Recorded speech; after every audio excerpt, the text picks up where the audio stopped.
आज के इस वीडियो से हम लोग एक नया यूनिट स्टार्ट करने वाले हैं। जैसा कि आपको पता है, हम लोग बीएससी थर्ड सेमेस्टर फिजिक्स का जो पेपर है electromagnetic theory and modern optics, इसको हम लोग डिस्कस कर रहे थे। और इसमें भी आप लोग जानते हैं, जो आप लोग पेपर देंगे बीएससी थर्ड सेमेस्टर फिजिक्स का मैं बात कर रहा हूं, electromagnetic theory and modern optics में, इसमें जो पार्ट ए है वो पार्ट ए है इलेक्ट्रोमैग्नेटिक थ्योरी, और जो पार्ट बी है वो है, ये पार्ट ए है, और जो पार्ट बी है वो है मॉडर्न ऑप्टिक्स का। तो अभी तक हम लोग जो पार्ट ए है इलेक्ट्रोमैग्नेटिक थ्योरी, और इसमें भी जो यूनिट फर्स्ट है इलेक्ट्रोस्टैटिक्स, इसके हम लोग काफी सारे वीडियोस देख चुके हैं, काफी सारे लेक्चर्स हो चुके हैं। ये जो इलेक्ट्रोस्टैटिक्स है, या फिर यूं कहिए जो पार्ट ए है इलेक्ट्रोमैग्नेटिक थ्योरी, ये पूरा उसी तरह चलता रहेगा। लेकिन आज के इस वीडियो से हम लोग साथ में पैरेलली हम लोग मॉडर्न ऑप्टिक्स यानी पार्ट बी का भी हम लोग एक यूनिट शुरू करने वाले हैं, ताकि आप लोग का सिलेबस जल्दी से कवर किया जा सके। जिसको ये बात अभी जो मैंने बोला है नहीं समझ में आया, आप लोग जाइएगा प्लेलिस्ट में, सॉरी, आप लोग बीएससी थर्ड सेमेस्टर फिजिक्स के प्लेलिस्ट में जाइएगा और पहला वीडियो देखिएगा। उसमें मैंने पूरे पेपर की रूपरेखा और पूरा कितने यूनिट पढ़ने हैं, कितने पार्ट में पेपर है, वो मैंने समझाया है, वहां से आपको समझ में आ जाएगा। फिलहाल यहाँ पे आप जो सेम पेपर है electromagnetic theory and modern optics, उसका पार्ट बी जिसका जो मैं मॉडर्न ऑप्टिक्स बोल रहा हूं, उसी का नाम है फिजिकल ऑप्टिक्स एंड लेजर्स। इसी को हम लोग डिस्कस करने वाले हैं। अब इसमें भी आपको 4 यूनिट पढ़ना है। जो यूनिट 5 है, देखिए शुरू के 4 यूनिट इलेक्ट्रोमैग्नेटिक थ्योरी के हैं, अब 5वां यूनिट ऑप्टिक्स का शुरू हुआ। तो 5वां यूनिट इंटरफेरेंस, 6वां यूनिट डिफ्रैक्शन, 7वां यूनिट पोलराइजेशन और 8वां यूनिट है लेजर्स का। तो हम लोग पहले लेजर पढ़ लेते हैं, क्योंकि लेजर सिंपल पड़ता है, छोटा सा यूनिट है, पहले हम लोग लेजर ही शुरू करेंगे। तो इस वीडियो में, इस सेगमेंट में मैं लेजर यानी यूनिट 8 पेपर का यूनिट 8 लेजर शुरू करने वाला हूं। ठीक है, तो शुरू करते हैं। मेरे ख्याल से आपको सारी बातें क्लियर होंगी। अगर क्लियर नहीं है तो मैं फिर से बोल रहा हूं, जाके पहला वीडियो इस बीएससी थर्ड सेमेस्टर फिजिक्स का जो पहला वीडियो मैंने इंट्रोडक्टरी वीडियो बनाया, उसको देख लीजिएगा। वहां से पेपर का प्रारूप आपको समझ में आ जाएगा, कैसे सिलेबस कवर करना है। तो यहाँ पे वीडियो शुरुआत करते हैं। यहाँ पे देखिए, ये यूनिट नंबर 8 है, लेजर्स। तो सबसे पहले लेजर के बारे में हम लोग बेसिक चीज समझते हैं यहाँ पे। तो शुरुआत हम लोग यहाँ के इसके फुल फॉर्म से ही करते हैं, फिर इसके बारे में कुछ मैं इंटरेस्टिंग फैक्ट और इंट्रोडक्टरी लेक्चर लेजर के बारे में बताऊंगा। देखिए यहाँ पे लेजर जो है, यहाँ पे इसका फुल फॉर्म होता है light amplification by stimulated emission of radiation. इसका हिंदी होगा विकिरण के उद्दीपित उत्सर्जन द्वारा प्रकाश का प्रवर्धन। ठीक है, विकिरण फॉर यहाँ पे रेडिएशन, उद्दीपित उत्सर्जन का मतलब होता है स्टिमुलेटेड इमिशन, द्वारा प्रकाश का प्रवर्धन, प्रवर्धन का मतलब होता है एम्प्लीफिकेशन। यानी स्टिमुलेटेड इमिशन द्वारा रेडिएशन का एम्प्लीफिकेशन ही लेजर का फुल फॉर्म है। ठीक है, ये होता क्या है इसको मैं अभी समझा रहा हूं आप लोगों को। पहले थोड़ा सा आप ये लेजर के कैरेक्टरिस्टिक्स, जो कि सबसे पहला टॉपिक आपका सिलेबस में यही है, इसको देख लेते हैं। फिर उसके बाद थोड़ा सा मैं आपको और चीजें इसमें डीप में समझाऊंगा। ये जो लेजर लाइट होता है, आमतौर पे मोटे तौर पे सभी लोग लेजर लाइट के बारे में जानते हैं। तो अभी क्या है, फिलहाल आप यहाँ पे देखिए मेन चीजें, लेजर जो बीम होता है, जो लेजर लाइट होता है, वो नॉर्मल लाइट जो होता है उससे अलग होता है। ये तो सभी लोग जानते हैं। किस मामले में अलग होता है? तो लेजर बीम की जो है वो मेनली 4 विशेषताएं होती हैं। पहला, जो लेजर लाइट होता है वो हाईली डायरेक्शनल होता है, इसमें हाई डायरेक्शनलिटी होता है, उच्च दिशात्मकता। यानी जो लाइट में जो वेव्स चलते हैं उनका डायरेक्शन जो होता है वो बहुत ही स्पेसिफिक और बहुत ही कन्फाइंड होता है।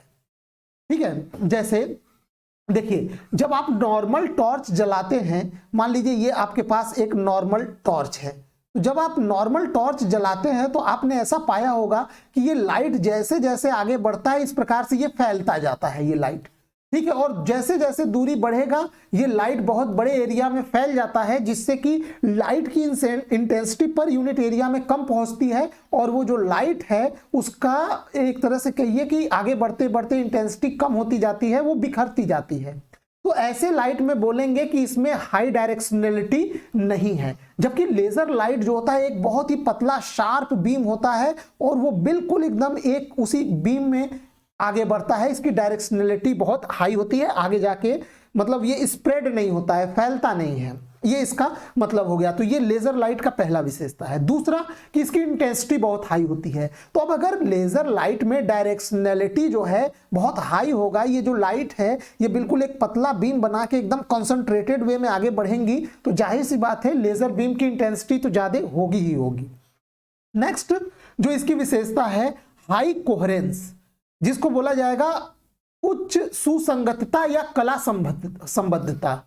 जो कोहेरेंस होता है, कोहेरेंस का मतलब होता है कि जैसे कि मान लीजिए वो लाइट, ये लेजर लाइट चल रहा है, अब इस लाइट में ढेर सारी तरंगे हैं, ढेर सारे वेव्स हैं, तो कला संबद्धता या कोहेरेंसी का मतलब होता है कि ये जो लाइट वेव्स जो लेजर में आगे बढ़ रही हैं, इन सभी लाइट में जो फेज डिफरेंस है वो समय के साथ कांस्टेंट बना रहे, बदले ना। मैं ये नहीं कह रहा हूं कि फेज डिफरेंस 0 हो, मैं कह रहा हूं कि इस लाइट में और इस लाइट में जो भी फेज डिफरेंस हो, 10 डिग्री का, 50 डिग्री का, जितना भी है, वो फेज डिफरेंस समय के साथ उतना ही बना रहे, कांस्टेंट बना रहे। यानी इनमें फेज डिफरेंस जो है वो कांस्टेंट बना रहे समय के साथ और दूरी के साथ भी, तो उसको बोला जाएगा कला संबद्ध है, यानी वो कोहेरेंट बीम है। ये सभी वेव के लिए मैं बोल रहा हूं, सभी वेव का जो फेज डिफरेंस है आपस में वो समय के साथ और दूरी के साथ कांस्टेंट बना रहना चाहिए, बदलना नहीं चाहिए। अगर बदल जाएगा तो हम लोग उसे बोलेंगे वो लाइट वेव्स जो रेडिएशन है वो नॉट कोहेरेंस है, ठीक है। और लेजर बीम के लिए ये बहुत जरूरी है कि जो ये लाइट वेव्स हैं, जो ये वेव्स हैं वो कोहेरेंट हो, कोहेरेंसी उसमें बना रहे।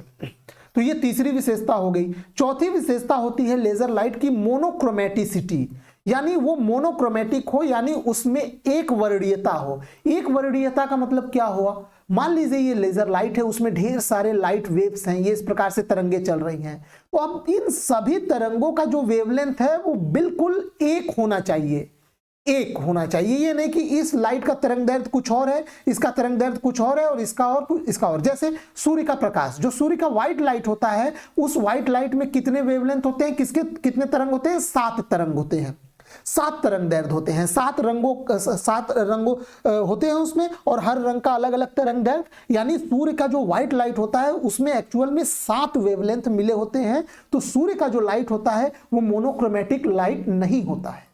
अब जैसे लेजर लाइट आप लोग देखे होंगे, रेड कलर का, बिल्कुल रेड कलर का ये लाइट है, तो रेड कलर का लाइट यानी इसका तरंग दैर्ध्य एक ही है, जिसमें जितने भी वेव्स हैं उनमें सबका तरंग दैर्ध्य, सबका वेवलेंथ एक ही है। तो ऐसे लाइट जिसमें केवल एक ही वेवलेंथ की सारे वेव्स होते हैं, उनको हम बोलेंगे वो मोनोक्रोमेटिक होता है। तो ये भी लेजर लाइट की एक विशेषता है कि जो लेजर लाइट है वो मोनोक्रोमेटिक होना चाहिए। मोनो मतलब एक, क्रोमेटिक का मतलब कलर, यानी वेवलेंथ जो है वो एक ही होना चाहिए सभी लाइट वेव का। ऐसे लाइट वेव को हम लोग मोनोक्रोमेटिक बोलेंगे। अब अगर किसी लाइट में ये चारों कंडीशंस फुलफिल होती हैं तो वो लेजर लाइट है, यानी लेजर लाइट में ये चारों विशेषताएं होती हैं। आई होप आप समझ गए होंगे।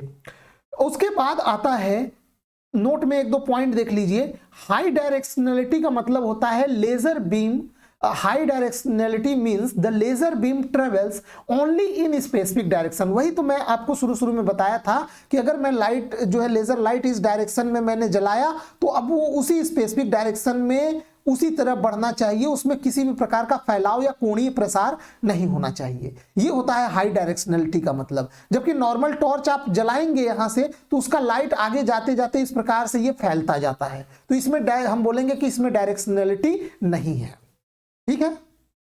उसके बाद यहां पे मैंने हिंदी में भी लिख दिया है, आप लोग देख लीजिएगा। उच्च दिशात्मकता से तात्पर्य है कि लेजर बीम केवल एक ही तय दिशा में गति करे तथा उसमें कोणीय प्रसार नगण्य हो। नेक्स्ट है सेकेंड पॉइंट कि monochromaticity means laser light has only one frequency या वेवलेंथ भी कर लीजिए। एक वर्णीयता से तात्पर्य है कि लेजर बीम में केवल एक ही आवृत्ति या तरंग दैर्ध्य की प्रकाश हो। ये मैंने आपको अभी समझाया। ठीक है, देखिए लेजर लाइट के थोड़ा सा मैं हिस्ट्री के बारे में बताता हूं, और काफी इंटरेस्टिंग फैक्ट है कि इसका जो बेस है, जो बेसिक है, वो अल्बर्ट आइंस्टाइन ने ही प्रेडिक्ट किया था।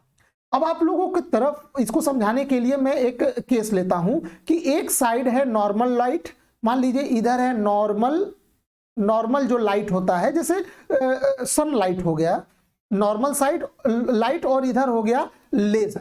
तो दोनों में क्या अंतर है? देखिए नॉर्मल लाइट जो है, जैसे कि ये मान लीजिए कोई भी सोडियम लाइट ले लीजिए, या आपके घर में बल्ब जलता है तो टंगस्टन जो होता है, टंगस्टन जब हीट होता है, जो बल्ब का जो टंगस्टन जो फिलामेंट होता है, वो जब हीट होता है तो उस फिलामेंट के जो इलेक्ट्रॉन्स हैं ग्राउंड स्टेट या फिर यूं कहिए एक्साइटेड स्टेट में जाते हैं वो इलेक्ट्रॉन, और जो इलेक्ट्रॉन यहाँ पे ये एक्साइटेड स्टेट में जाते हैं तो हम कहेंगे वो एटम एक्साइटेड हो गया, फिलामेंट का एटम एक्साइटेड हो गया। तो अब ये यहाँ पे एक्साइटेड स्टेट में गया तो ये यहाँ ज्यादा से ज्यादा 10 के घाते -8 यानी 10⁻⁻8 सेकेंड तक रहेगा, और ये फिर वापस यहाँ पे आ जाएगा। तो ये इलेक्ट्रॉन जब यहाँ ग्राउंड स्टेट से एक्साइटेड स्टेट में गया तो उसको हमने इलेक्ट्रिकल एनर्जी दे के इसको एक्साइटेड स्टेट में भेजा यहाँ पे। अब ये यहाँ पे 10⁻⁻8 सेकेंड रह के वापस जब ग्राउंड स्टेट में आएगा तो वो उस एनर्जी को इमिट करेगा, और यही एनर्जी लाइट वेव के रूप में इमिट होती है और हमको चमक दिखाई देती है। मतलब बात समझ में आया? आपने इस फिलामेंट कोई जो टंगस्टन का फिलामेंट है इसको इलेक्ट्रिसिटी दिया, तो इलेक्ट्रिकल एनर्जी ने इसके एटम को एक्साइटेड स्टेट में भेजा, यानी इसके इलेक्ट्रॉन ये एक्साइटेड स्टेट में गए। अब ये इलेक्ट्रॉन यहाँ ज्यादा से ज्यादा 10 के घाते -8 सेकेंड तक रहेंगे और वापस ग्राउंड स्टेट में लौटेंगे। तो अब ये एक्साइटेड स्टेट से ग्राउंड स्टेट में लौटेगा तो जो एनर्जी है वो वापस इमिट करेगा। तो ये जो इमिट करेगा तो इस बार वो इमिट जो करेगा वो लाइट के फॉर्म में इमिट करता है, इसीलिए हमें उसमें चमक दिखाई देती है वो लाइट। अब समस्या यह है कि केवल एक ही इलेक्ट्रॉन जो है वो एक्साइटेड स्टेट में नहीं जाता। आप इलेक्ट्रिकल एनर्जी लेंगे तो लाखों करोड़ों जो इलेक्ट्रॉन है, लाखों करोड़ों एटम एक्साइटेड स्टेट में जाएंगे।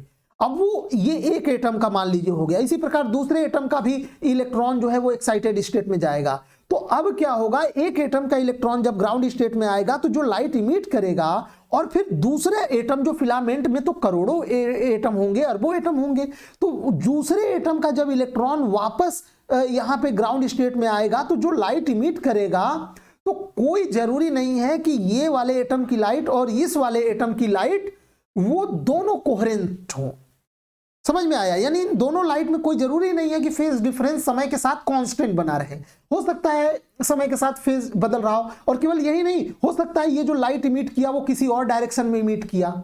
यानी एक जो नॉर्मल लाइट जो जनरेट होता है तो उसमें से जो ढेर सारे लाइट वेव्स निकलते हैं वो ढेर सारे अलग अलग एटमों के एक्साइटेड स्टेट से ग्राउंड स्टेट में आने के कारण उसमें से जो लाइट वेव निकलता है उससे निकलते हैं। अब ये लाइट चूंकि सभी एटम जो है वो अलग अलग समय पे एक्साइटेड स्टेट से ग्राउंड स्टेट में आएंगे, तो जो लाइट निकलेगा वो सब में थोड़ा बहुत अंतर होता है। यानी इन सभी लाइटों में फेज डिफरेंस कांस्टेंट नहीं होता, यानी ये लाइट कोहेरेंस नहीं होगा। और मैंने बोला कि एक ही एटम से तो ये सभी लाइट निकल नहीं रहा है, अरबों एटम से अरबों लाइट वेव निकल रही हैं, और वो पूरे लाइट वेव मिलके आपको वो चमक दिखाई दे रहा है। तो सभी लाइट अलग अलग डायरेक्शन में निकलेंगे, तो इसीलिए ऐसे नॉर्मल लाइट में डायरेक्शनैलिटी भी नहीं होता, और डायरेक्शनैलिटी नहीं होगा तो इंटेंसिटी भी हाई नहीं होगा।